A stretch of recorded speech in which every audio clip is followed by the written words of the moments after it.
L'idée, c'est qu'on fasse un point global, j'ai jamais fait, mais l'idée, c'est qu'on fasse un point global sur toute la situation et qu'on puisse voir comment nous, à notre niveau, on peut s'en sortir.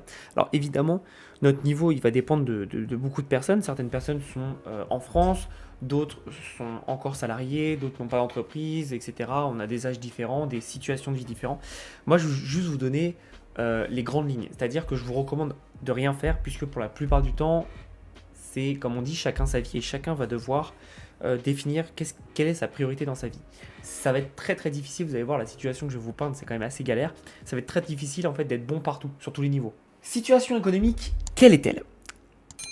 Bah, comme j'expliquais, ça pue la daube, hein. Ça pue la daube dans le sens où, comme vous l'avez vu, on est à l'aube d'une crise économique, je pense, sans précédent.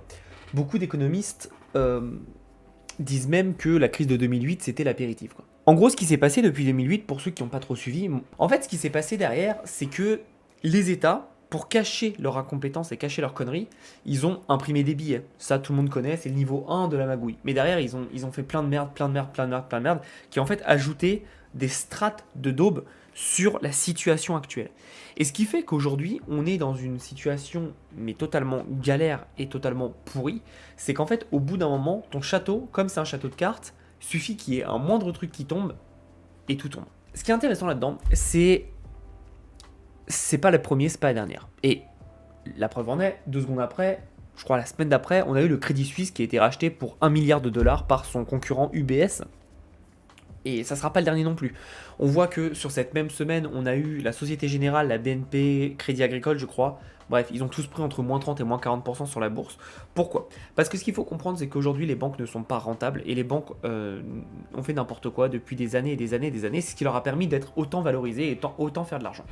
Donc en gros, c'est un peu le serpent qui se mord la queue, mais cette situation les a menés en fait dans la situation qu'on connaît aujourd'hui. La solution, c'est si les États ne vont pas les aider, bah, les banques vont fermer. Si les banques ferment, vous perdez votre argent, puisque ce qu'il faut savoir, c'est que, et c'est pas pour faire complotiste ou quoi, l'argent qui a la banque n'est pas votre argent, ne vous appartient pas. C'est-à-dire que demain, la personne, si elle veut pas vous la redonner, donc la banque veut pas vous la redonner, elle vous la redonne pas. Je pense que vous avez déjà vu un peu partout sur Facebook des gens qui veulent tout simplement retirer du cash, et on leur demande pourquoi.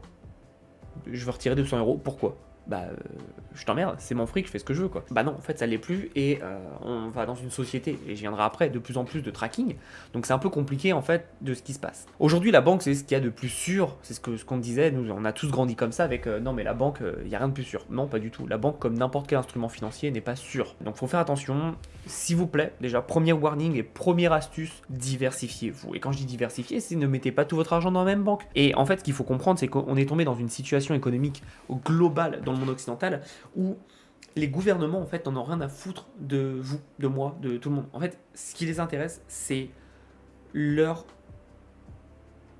confort. Tout le monde veut sauver son cul et tout le monde veut continuer à manger dans la soupe.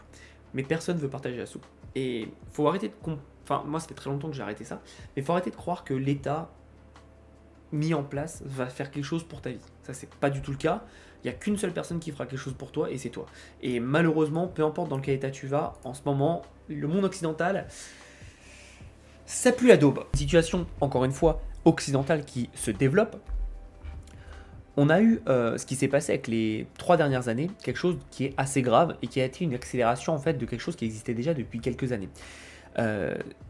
Cette chose-là, ça s'appelle la privation des libertés. Alors beaucoup de gens commencent à dire oui, c'est à cause du Covid, machin, machin. Attends, non.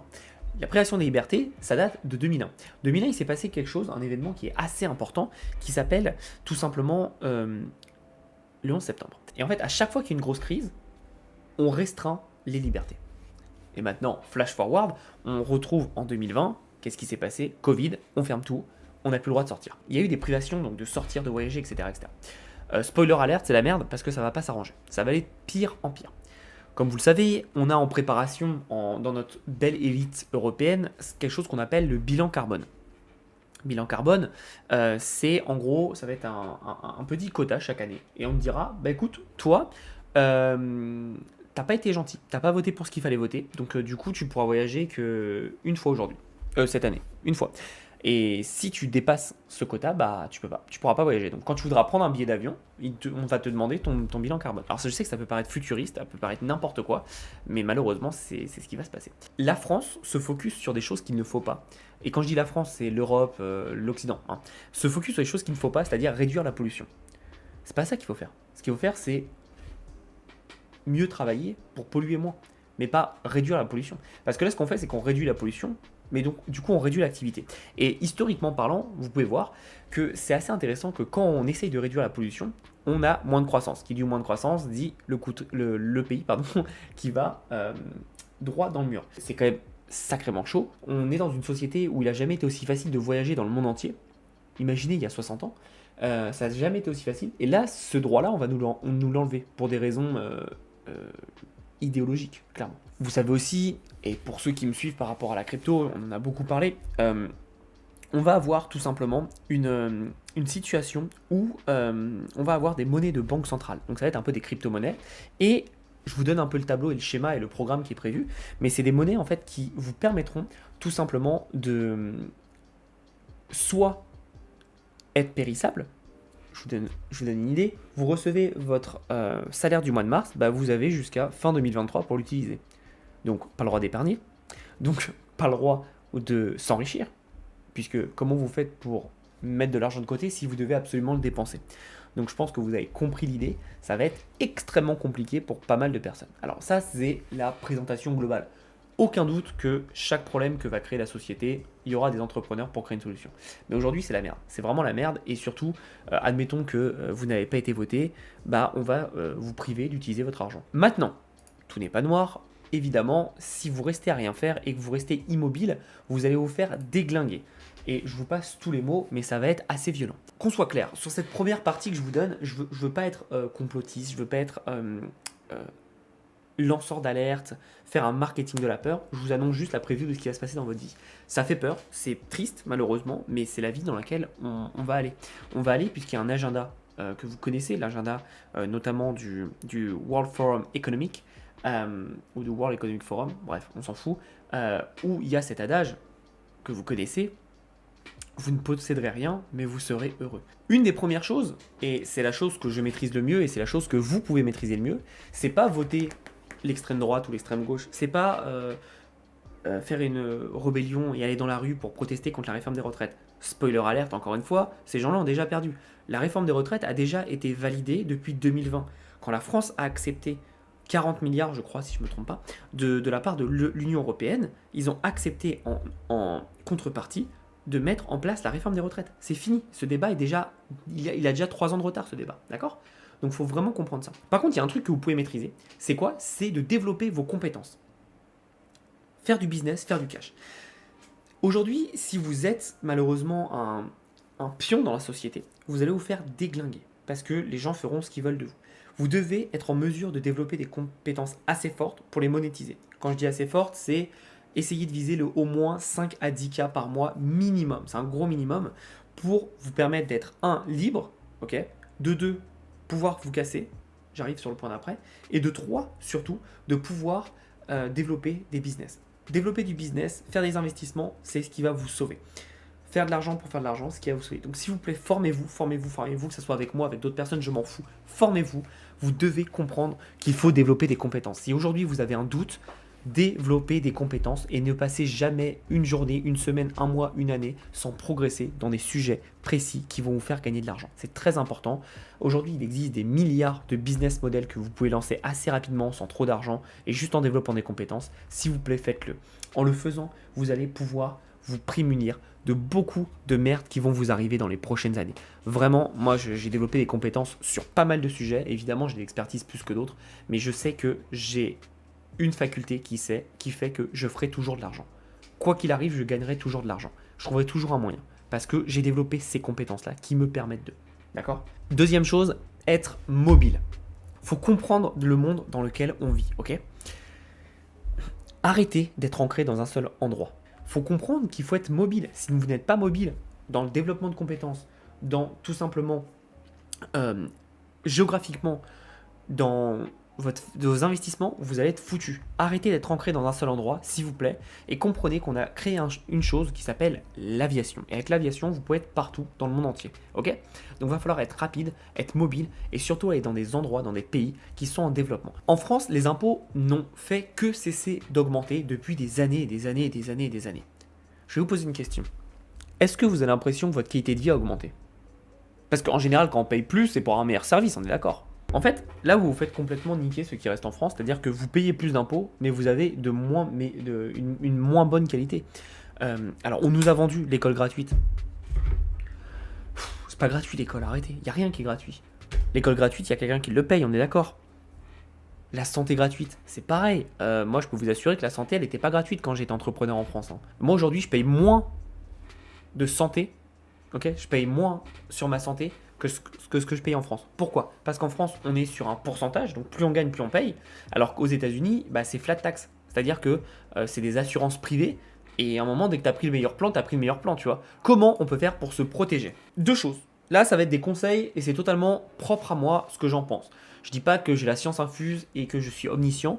Je vous donne tout simplement mes idées et ma vision. Immobilier, s'il vous plaît, malgré ce qu'on vous a dit, et j'aimerais bien avoir un coach en immobilier qui vienne me parler de ça, n'achetez pas en France. S'il y a un coach maintenant en immobilier qui vient me prouver le contraire, n'achetez pas en France. Pourquoi? Parce qu'en France, l'année 2022 nous a quand même montré qu'il y a un truc exceptionnel qui existait déjà depuis bien longtemps, mais là on l'a vraiment mis en valeur. C'est quoi? C'est qu'on n'a pas de droit de propriété en France. Alors qu'est-ce que ça veut dire le droit de propriété? Le droit de propriété, c'est tout simplement que vous achetez quelque chose et ça vous appartient. C'est un concept intéressant. Quand vous achetez votre baguette, elle vous appartient. Et en fait, en France, on a décidé de dire, en fait, non. Pas très intéressant ce concept. Ce qu'on va faire, c'est que quand tu achètes une propriété, il ne t'appartient pas complètement. Est-ce que vous connaissez la trêve hivernale? La trêve hivernale, qu'est-ce que c'est? Si votre locataire, je crois, ne paye pas, vous n'avez pas le droit de le virer. Donc ça dure à peu près 6 mois dans l'année. Et pendant 6 mois, vous ne pouvez pas virer votre locataire qui ne paye pas. Et si vous le faites, devinez qui va en prison. Ah, c'est pas votre locataire, c'est vous. Ensuite, crypto. Alors, comment se protéger avec les cryptos? Très important. Moi, j'investis massivement sur 2 cryptos. C'est le Bitcoin, l'Ethereum. Bitcoin, réserve de valeur. Ethereum, c'est ce qui est le plus utilisé. C'est surtout le fondement de la base de beaucoup d'autres blockchains aujourd'hui, que sont des Layer 2, notamment Optimism, Arbitrum, etc., etc. Donc, c'est mes 2 principaux investissements. J'investis un petit peu tous les jours en DCA tranquillement. J'attends pas de faire de gros bénéfices. C'est plus de la réserve de valeur. Aujourd'hui, si vous attendez de la crypto pour vous faire gagner des plus 100%, plus 20%, soit vous êtes trader et si vous n'êtes pas bon, vous allez perdre de l'argent, soit vous êtes totalement inconscient et vous voulez perdre de l'argent. Bref, ce que je vous conseille, c'est si vous voulez protéger votre argent, Bitcoin, Ethereum, vous cherchez même pas à staker ou quoi, vous foutez ça dans une ledger et that's it. Voilà pour les cryptos. Encore une fois, je vous ai dit, travaillez dans les cryptos. Le crypto aujourd'hui, c'est pas sexy, personne n'y est, tant mieux, tant mieux. La marée est partie, tant mieux. Donc ça vous laisse plus de place si vous voulez vous y installer. Et oui, c'est pas sexy, oui, c'est galère, mais construire aujourd'hui va vous permettre d'avoir beaucoup plus de résultats demain. Et nous, c'est ce qu'on fait avec Heroes of Arcane. Et derrière, il y a ce que je vous disais en amont, c'est le business.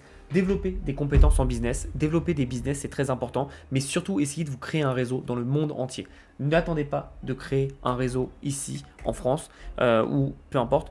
Allez dans le monde entier s'il vous plaît et comprenez que vous devez être présent partout. Ne restez pas sur un seul fuseau horaire, ne restez pas sur un seul pays parce que vous serez bien content le jour où votre pays commence à péter d'avoir des solutions de repli, des solutions de secours. Donc créez du réseau.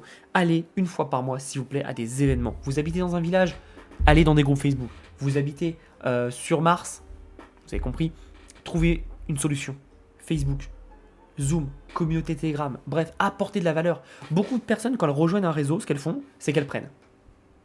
Apportez, donnez des conseils, essayez d'aider les gens gratuitement. Ne pensez que votre réseau, si vous le développez, ça va rien vous rapporter sur la prochaine année. Par contre, dans 10, 15, 20 ans, ça peut vous rapporter énormément d'argent. Dubaï et plus particulièrement les Émirats Arabes Unis. Je sais qu'il y a beaucoup de personnes qui quittent Dubaï pour aller vers Abu Dhabi. Mais Dubaï, c'est quand même sympa. Moi, c'est quelque chose qui, je sais, me conviendra pas, mais je sais que pour plein de personnes, ça leur conviendra parce que pas beaucoup d'impôts, sécurité maximum, beau climat, même un peu trop chaud, hein, parce qu'il faut se barrer quand même 6 mois de l'année à peu près. Faites attention aussi, on vous dit oui, Dubaï, il n'y a pas d'impôt. Dubaï, il y a un impôt qui s'appelle l'impôt du riche. C'est-à-dire que votre café au café du coin, au lieu de le payer 1 euro, 2 euros, ou 3 ou 4 ou 5 à Paris, vous le payez 10 ou 15. J'exagère évidemment pour les tarifs, mais vous comprenez un peu l'idée. Ça s'appelle l'impôt sur les riches. C'est-à-dire que, oui, vous n'avez pas d'impôt sur le papier, mais le coût de la vie est extrêmement cher qu'au final, si tu fais les comptes à la fin du mois, tu te dis, ah, je sais pas trop. Donc voilà. Alors, je vais vous dire un truc, c'est que quand vous commencez à faire de l'argent et que vous vous entourez de bonnes personnes, vous payez des impôts nulle part.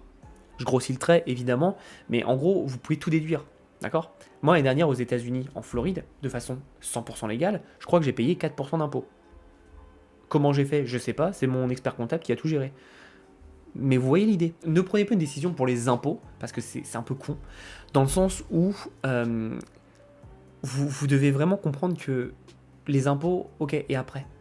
Faut que vous vous sentiez bien dans le pays, faut que vous vous sentiez en sécurité, faut que vous aimez la culture, la bouffe locale aussi, c'est important.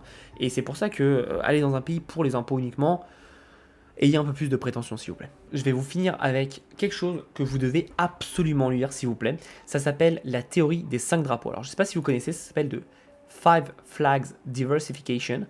Ils le disent, un pays pour la banque, un pays pour avoir une résidence, un backup de résidence, donc un pays où vous pouvez habiter, ok.